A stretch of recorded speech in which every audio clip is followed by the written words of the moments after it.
25 நாட்களாக ஓயாது காய்ந்த கடும் காய்ச்சலுக்கு பின் டாக்டரின் யோசனைப்படி 2 எண்ணெய் ஸ்நானங்களும் செய்து விட்டேன். உடலிலே கொஞ்சம் கொஞ்சமாய் சக்தி ஏறிக் கொண்டிருந்தது.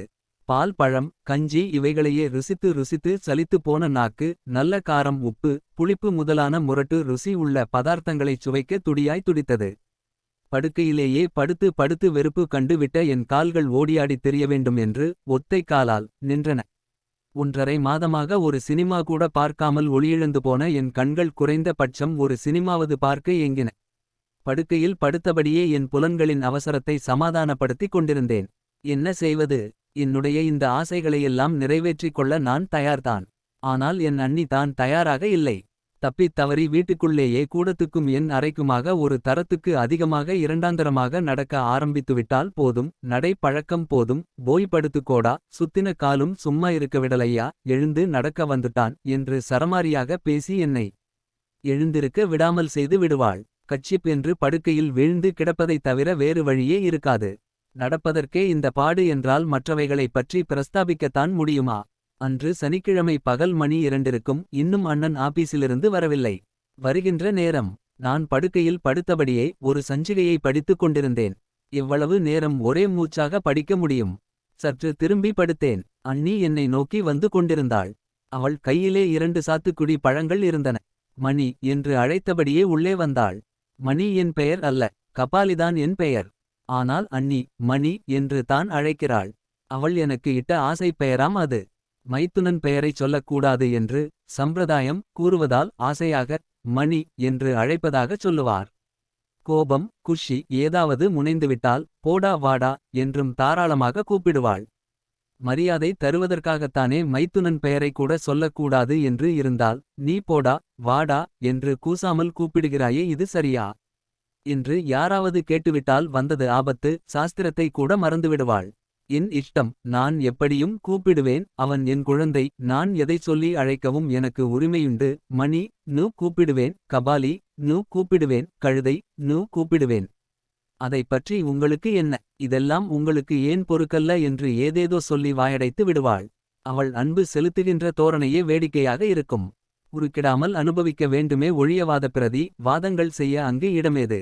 சாத்துக்குடி சகிதமாக வந்த அண்ணி என் பக்கத்தில் வந்து உட்கார்ந்து கொண்டாள். ஏண்டா மணி ஒன்னடிச்சுட்டுதே வேளையிலே பழம் வேணும்னு கேட்ட உனக்கு புத்தி இல்லை என்று சொல்லியபடி பழத்தை உரித்து என் கையில் ஒவ்வொரு சுளையாக கொடுத்து கொண்டிருந்தாள். நானும் ஒவ்வொன்றாக பைசல் செய்து கொண்டிருந்தேன். சித்தா சித்தா என்று கூறிக்கொண்டே அருகே வந்து நின்றாள் என் அண்ணியின் 6 வயது குழந்தை அமிர்தம். என்னிடம் கொடுத்த சுளையை குழந்தையிடம் கொடுக்க போனேன்.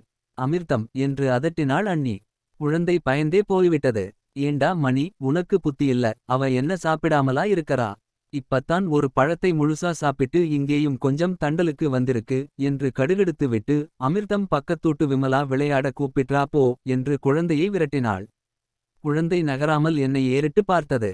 நானும் லட்சியம் செய்யாமல் அந்தச் சுளையை குழந்தையின் வாயிலே திணித்து விட்டு அண்ணியை பார்த்து சிரித்தேன். போதும் உன் சிரிப்பும் சாமர்த்தியமும் என்று சீறிவிட்டு இந்தா இதை முழுங்கு என்று மற்றொரு சுளையை நீட்டினாள் அண்ணி. அதை வாங்கிக் கொண்டு திரும்பி பார்த்தேன். குழந்தையை காணவில்லை. ஒரு சுளை வந்ததே போதும் என்று எடுத்தது ஓட்டம் போலிருக்கிறது. ஏறக்குறைய 2வது பழம் பைசல் ஆகும் தருவாயிலிருந்தது. ஆபீஸிலிருந்து திரும்பும் அண்ணனின் பாதரஷைகளின் சப்தமும் என் காதுகளில் வீழ்ந்தது. அதைத் தொடர்ந்து கனகம் என்றழைக்கும் குரலும் வந்தது. அந்தச் சமயம் இந்தா இதை முழுங்கு என்று மற்றொரு சுளையை என் வாயில் திணித்தாள் அண்ணி. இதற்குள்ளாக உள்ளே பிரவேசித்த அண்ணன் ஏண்டி கனகம் டிபன் ரெடியாயிருக்கா என்றார். இன்னும் செய்யலையே, கொஞ்சம் பொறுங்க செய்து தந்துடரேன் என்றாள் அண்ணி. இந்நேரமென்னடி செய்த? காலையிலே 10 மணிக்கு. ஒருவாய் சாப்பிட்டு போனவனாச்சே, பசியோட வருவானேன்னு ஏதாவது அக்கறை இருக்குதா? ஏன் இத்தனை நாளாய் வந்திண்டிருந்தீர்களா? இன்னிக்கும் ஓட்டல்லியே தின்னுட்டு வர்றது. வீட்டிலே ஒரு நோயாளி புள்ள இருக்கே, வேலையும் கையுமாயிருக்குமேன்னு யோசனை பண்ணா இப்படியெல்லாம் பேசுவீங்களா? இதெல்லாம் உங்களுக்கு எங்கே தெரியுது? கொஞ்சம் பொறுங்க, சீக்கிரத்திலே டிபனை செய்துடரேன். எனக்கு பழம் உரித்து தந்து கொண்டே அண்ணி. சட்டம் பேசுகிற தோரணையைக் கண்டு அண்ணனுக்கு அசாத்திய கோபம் வந்து விட்டது போலிருக்கிறது. சின்ன குழந்தைக்கு பழம் உரிச்சி ஊற்றீங்களா? குழந்தைக்கு அதை கூட செய்துக்க முடியலையாக்கும். பழத்தை அவன் உரிச்சி சாப்பிடமாட்டான். அதுக்குள்ளே நீ டிபனை செய்திருந்தா என்ன என்று மடமடவென வார்த்தைகளை கொட்டிவிட்டு ரென்று கூடத்துக்குச் சென்று விட்டார் அண்ணன். இதுவரை என் பக்கத்தில் உட்கார்ந்திருந்த அண்ணி திடீரென்று எழுந்து கொண்டாள். அழமாட்டாத குறையாக போய்விட்டது அண்ணிக்கு. ஏன்னா இப்படியெல்லாம் பேசுறீங்க, அவன் குழந்தையில்லாம யாரு? நோய் வந்த புள்ளைகளை குழந்தையாட்டந்தானே கவனிக்கணும். இன்னிக்கு ஏன் இப்படி எல்லாம் கண்ணா பின்னா ன்னு பேசுறீங்க என்று நெஞ்சடைப்புடன் சொல்லிக் கொண்டே சமையலறையை நோக்கி நடந்தாள் அண்ணி. அண்ணன் சற்று அவசரக்காரர் என்றும் ஆத்திரக்காரர் என்றும் எனக்கு தெரியும். அவருக்கு என் மேல் உயிர் என்றும் தெரியும். இல்லையென்றால் பிள்ளை பிராயத்திலேயே தாய் தந்தை இழந்த என்னை தக்கபடி கவனித்து என்னை ஒரு மனிதனாக்கிய பொறுப்பை ஏற்றுக்கொண்டிருக்க நியாயமே இல்லை. அதனால்தான் அண்ணனின் இன்றைய ஆத்திரப்போக்கு பற்றி குறையாக மதிப்பிட நான் தயாராயில்லை. ஆனால் இந்த பாழும் மனம் எதையோ சிந்தித்துக் கொண்டு தான் இருந்தது. டிபன் வேலைகளை முடித்து கொண்டு வெளியே கிளம்பும் அண்ணனின் இந்தாடா நீ கேட்ட பத்திரிகை என்று குரல் கேட்டு என் சிந்தனை கலைந்தது. பத்திரிகையை வாங்கிக் கொண்டேன். அண்ணன் போய்விட்டார். பத்திரிகையை வந்ததுமே கொடுக்க மறந்து விட்டார். டிபன் ஆத்திரத்தில் போகும்போது சர்வசாதாரணமாக கொடுத்து விட்டு போய்விட்டார். என் மனதிலே இதுவரை வீணாக நடத்திய போராட்டம் பலமிழந்து தெம்பிழந்து தொங்கிவிட்டது. அண்ணனைப் பற்றி என்னவெல்லாமோ இந்த மனம் கொஞ்ச நேரத்தில் நினைக்க ஆரம்பித்து விட்டதே என்று எனக்கே என் மீது எரிச்சலாக வந்தது. அவருடைய சகஜ குணத்தை பிரபலப்படுத்தி பார்த்த நான் தான் முட்டாளானேன். அவர் என்ன நான் அப்படி வருத்தப்படும்படியாக சொல்லிவிட்டார். பழத்தை உரிச்சி சாப்பிடமாட்டானா? நீ டிபன் செய்யறதுதானே என்று சொன்னார். இதிலென்ன தவறு? குவிந்து போன சமையல் பாத்திரங்களை எல்லாம் ஒழுங்குபடுத்தி வைக்கும் ஓசை கேட்டு விழித்துக் கொண்டேன். என் அறைக்குள்ளே எரிந்த விளக்கு எரிந்த வண்ணமே இருந்தது. சிறிது நேரத்தில் டிங் டிங் என்று கூடத்து கடிகாரம் பத்தடித்தது. பாலை கூட குடிக்காமல் அதற்குள்ளாக ஒரு தூக்கம் தூங்கி எழுந்து விட்டதை நினைக்கும் போது எனக்கே ஆச்சரியமாகத் தானிருந்தது. அண்ணியும் சமையலறை கதவை இழுத்து மூடும் சப்தம் கேட்டது. பிறகு காலாழியின் கணீர் ஓசையோடு அண்ணி என்னை நோக்கி வந்து கொண்டிருந்தாள். அவள் கையில் பால் செம்பும் ஒரு டம்ளரும் இருந்தது. மணி என்று அழைத்தபடியே உள்ளே வந்து விட்டாள் அண்ணி. என்ன அண்ணி என்று சொல்லியபடியே எழுந்து உட்கார்ந்து கொண்டேன் நான். இதுக்குள்ளே தூங்கிட்டியா? பாலை குடிக்கணுமென்னு இருக்குதா உனக்கு என்று சொல்லிவிட்டு சூடான பாலை ஆற்றினாள் அண்ணி. உட்கார்ந்தபடியே என் இரு கைகளையும் சேர்த்து முழங்காலை கட்டிக்கொண்டு அண்ணி பாலை ஆற்றும் அழகை அனுபவித்தபடி ஒரு கணம் மெய் மறந்து விட்டேன். ஆறி விட்டது, குடிடா என்றாள். பாலை வாங்கி ஒரு வாய் குடித்தேன். எதிர் அறையிலே தன் தந்தையுடன் உறங்கிக் கொண்டிருந்த குழந்தை அமிர்தம் திடீரென்று அலறி எழுந்து கொண்டு அழுதாள். குழந்தையை அண்ணன் சமாதானப்படுத்துவதும் காதில் வீழ்ந்தது. குழந்தையின் அழுகுரலை கேட்டதுமே அண்ணியும் போய்விட்டாள். அண்ணன் குழந்தையை அண்ணியிடம் கொடுத்து விட்டு படுக்க போய்விட்டார். தாயின் கைக்கு வந்ததும் குழந்தையும் தன் அழுகையை நிறுத்தி கொண்டது. குழந்தையை தூக்கி தன் தோள் மேல் சாய்த்து கொண்டு என்னை நோக்கி வந்தாள் அண்ணி. ஏண்டா பாலையெல்லாம் குடிச்சிட்டியா என்றாள் அண்ணி. இல்லையே, குழந்தைக்கு கொஞ்சம் கொடுக்கிறியா என்றேன் நான். அவ அப்பவே குடிச்சுட்டுத்தான் படுத்தா, நீ குடிச்சி முடிடா என்றாள் அண்ணி. மறுபேச்சின்றி நான் பாலை குடிக்க ஆரம்பித்தேன். அதற்குள்ளாகவே தூங்கிவிட்ட குழந்தையை நிதானமாக என் படுக்கைக்கு பக்கத்தில் வளர்த்திவிட்டு இன்னுமா குடிக்கிற என்று அதட்டினாள் அண்ணி. வேண்டா வெறுப்பாக மெல்ல சாப்பிட்டு கொண்டிருந்த நான் அண்ணியின் அதட்டலை கேட்டு சற்று வேகமாக சாப்பிட ஆரம்பித்தேன். மெல்ல குடிடா, மார் அடைச்சிக்க போகுது என்றாள் அண்ணி. எனக்கு சிரிப்பு வந்து விட்டது. எவ்வளவு அடக்கியும் முடியாமல் சிரித்து விட்டேன். அண்ணியும் இலேசாக சிரித்து விட்டு சிரித்தது போதும், குடிச்சி முடிடா என்றாள். வாத்சல்யம் நிறைந்த அண்ணியின் பெருங்குணத்தை எண்ணியவாறு பாலை நான் நிதானமாக அருந்திக் கொண்டிருந்தேன். அண்ணி என்னை மேலும் கீழுமாக பார்த்தாள். தன் கண்களை அகல விரித்து பார்த்தாள். என் முகத்தை உற்று பார்த்தாள். என் முகம், கன்னம், கை, கால் இவைகளை எல்லாம் தொட்டு தொட்டு பார்த்தாள். எப்படியிருந்த உடம்பு எப்படி போயிட்டுது என்று முணுமுணுத்தாள் அண்ணி. அவலட்சணம் நிறைந்த என் உடம்பை பார்த்தா அண்ணி இப்படி வேதனைப்படுகிறாள். தொட்டு தொட்டு பார்த்து ஆற்றிக்கொள்ளுகிறாளே. கூன் விழுந்த கழுத்து, குறைபட்ட கைகள், முறுக்கேறிய கால்கள் இவைகளெல்லாம் இந்த ஜூரத்தினால் மேலும் குறைபட்டு விட்டதாக புலம்புகிறாளே. அண்ணியின் ஆற்றாமையை நினைக்க நினைக்க என் உள்ளம் விவரிக்க இயலாத உணர்ச்சிக்கு உள்ளாகியது. உலகத்திலேயே நான் ஒருவன்தான் பாக்கியசாலி என்ற பெருமிதத்தில் என் உள்ளம் பூரித்தது. வேளா வேளைக்கு சாப்பிடாம ஊரையெல்லாம் சுத்தி உடம்ப கெடுத்துக்கிட்டு ஜூரத்தையும் விலைக்கு வாங்கியாந்திட்டது போதும், இனியாவது ஒழுங்காயிரு என்றாள் அண்ணி. ஒழுங்காயில்லாமல் என்ன கெட்டு போய்விட்டேன் என்று கேட்கத்தான் வாயெடுத்தேன். ஆனால் அதற்குள்ளாக அண்ணி, ஏண்டா மணி, உங்க அண்ணன் பகல் என்னமோ சொல்லிச்சே, அதுக்காக வருத்தப்பட்டியாடா என்றாள். அதெல்லாம் ஒன்றுமில்லை அண்ணி, அண்ணன் குணம் எனக்கு தெரியாதா என்ன? டிபன் சாப்பிட்டு போகச்சே நான் கேட்ட பத்திரிகையை கொடுத்துட்டுத்தான் போனார். பார்த்தியாடா, அதுக்கு மனசிலே ஒண்ணும் கிடையாது. அவசரத்திலே எதையாவது உளறிடும், அவ்வளவு தான் என்றாள். எண்ணி நாளைக்கு வெளியே போய் கொஞ்சம் சுத்திட்டு வர்றேனே அண்ணி என்று சந்தர்ப்பம் பார்த்து என் ஆசையை வெளியிட்டேன் நான். இதற்குள்ளே என்னடா அவசரம்?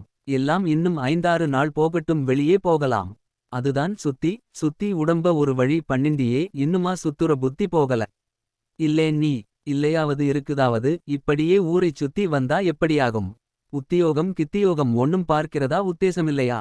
பாக்காம என்ன அண்ணி நல்லதா கிடைக்க வேண்டாமா.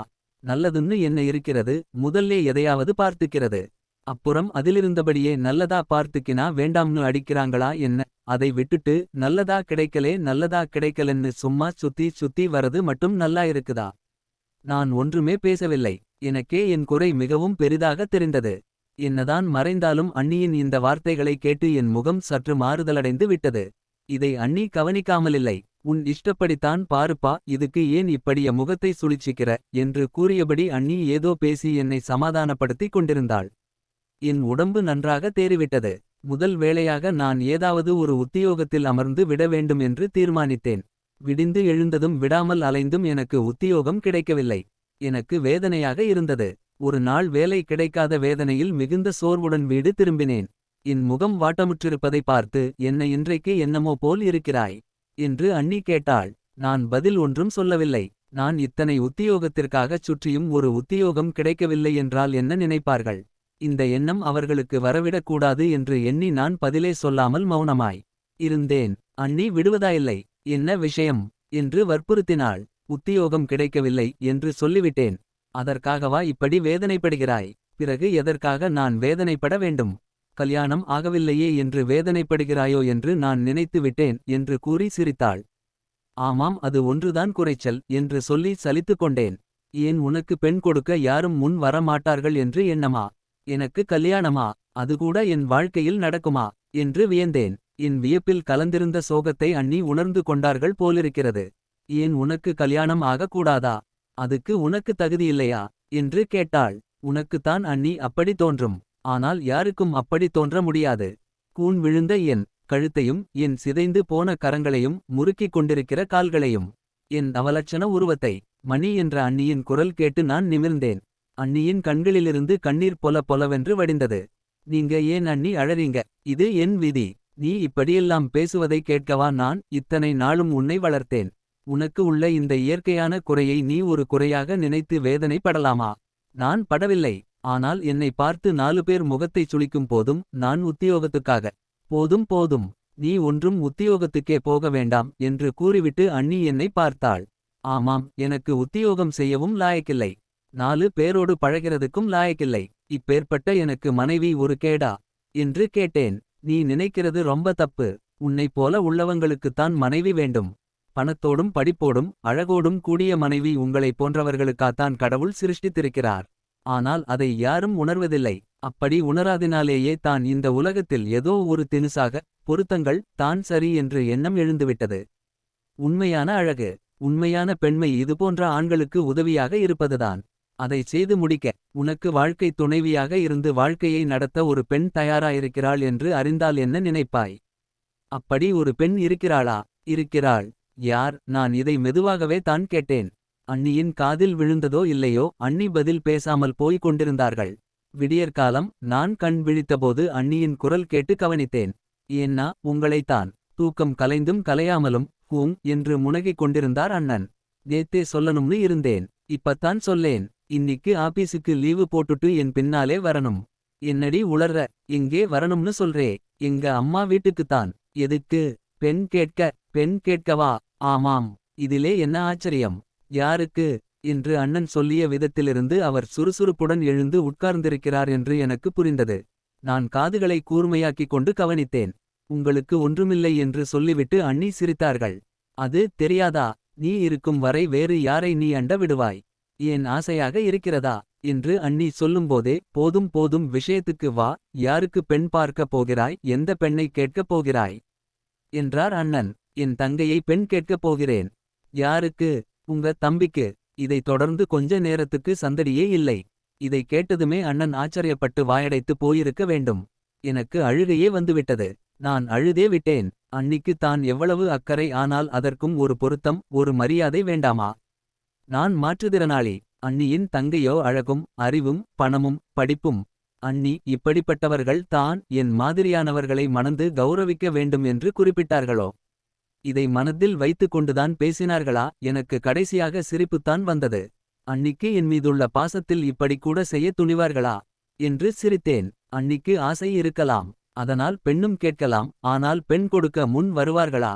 அல்லது அந்த பொண்ணுதான் இந்த கல்யாணத்தை பண்ணிக்கொள்ள சம்மதம் தருவாளா? நல்ல வேடிக்கை என்று எண்ணினேன். அதற்குள்ளாக அண்ணனின் குரல் கேட்டது. என் தம்பியின் நிலை தெரிந்த நான் எப்படி கனகா உன் பெற்றோர்களிடம் பெண் கேட்பேன்? உங்களுக்கு மட்டும் என்ன, எல்லாருக்குமே அவன் நிலை தெரிந்ததுதான். அதற்காக சும்மா என்று இருந்தால் யாரும் கேட்கத்தான் செய்வார்கள். அது சரி, கேட்டு மறுத்து விட்டால் மறுக்கட்டுமே, பார்க்கலாம். இது வீண் வம்புதானே. நீங்கள் ஊருக்கு புறப்படுகிறீர்களா மாட்டீர்களா? நீ எந்த தைரியத்தில் இப்படி பேசுகிறாய்? தைரியமில்லாமலா பேசுவேன்? பெண்ணுக்கு பிடித்திருக்கிறது, போதுமா? சரசுக்கா பிடித்திருக்கிறது? ஆச்சரியமாக இருக்கிறதே. இதில் என்ன ஆச்சரியம்? ஆச்சரியமில்லையா? ஓர் அங்கஹீனனை ஓர் அழகிய பெண் மணக்க முன் வருவது என்பது சாதாரண விஷயமா? நாமெல்லாரும் ஆச்சரியப்படும்படியான ஒரு காரியத்தை செய்ய வேண்டும் என்பதற்காக அவள் இதைச் செய்யவில்லை. பிறகு காதலா? காதல் என்றால் இப்படி நடப்பது சாத்தியமே. காதலும் இல்லை. ஆனால் அது பெண்ணினத்தின் கடமை என்பதை உணர்ந்ததனால். உண்மையாகவா? இதில் சந்தேகமே இல்லை. அவளே எனக்கு எழுதியிருக்கிறாள். சரசுவா எழுதியிருக்கிறாள்? அண்ணன் மீண்டும் ஆச்சரியப்பட்டிருப்பார். ஆனால் என் கண்களிலிருந்து ஏனோ நீர் குபுகுபு என கொட்டியது. நான் அருகதையற்றவன் என்று சொல்லி விடலாமா என்று தோன்றியது. அதற்குள்ளாக அண்ணி சொன்னது என் காதில் விழுந்தது. சரசா நம்ம மணியை மணக்க விரும்புவதற்கு காரணம் அவன் மீது பரிதாபப்பட்டல்ல. அப்படி எண்ணி அதைச் செய்ய அவள் முன் வந்திருந்தால் நானே தடுத்திருப்பேன். ஆனால் அவள் அவனை விரும்பி ஏற்பதற்கு காரணம் அவனிடமுள்ள தூய உள்ளம், அவன் சொல்லில் காணப்படும் கம்பீரம், அவன் செய்கையில் மிளிரும் நேர்மை. அதெல்லாம் உனக்குத் தெரியும். அவளுக்கு எப்படி தெரியும்? இங்கு வந்திருந்தாளே ஒரு மாதமாக, அப்போது அதை தெரிந்து கொண்டாள். அப்படியா? ஆமாம். சீக்கிரம் புறப்படுங்கள், போகலாம் என்று அண்ணி அவசர அவசரமாக பேசினாள். எங்கே என்றார் அண்ணன். பெண் கேட்கத்தான். அண்ணி ரொம்பவும் பெருமிதத்தோடு கூறியதும் என் காதுகளில் விழத்தான் செய்தது. அதற்கு என்ன அவசரம்? கேட்காமலே பெண் நம்ம வீட்டுக்கு வந்துவிடுவாள் போலத் தெரிகிறதே என்றார் அண்ணன் சிரித்துக்கொண்டே. அண்ணியும் குழந்தையைப் போல் சிரித்தாள். அவள் சிரிப்பு அடங்க வெகு நேரமாகியது. மீண்டும் ஒரு நல்ல கதையில் சந்திப்போம். நன்றி, வணக்கம்.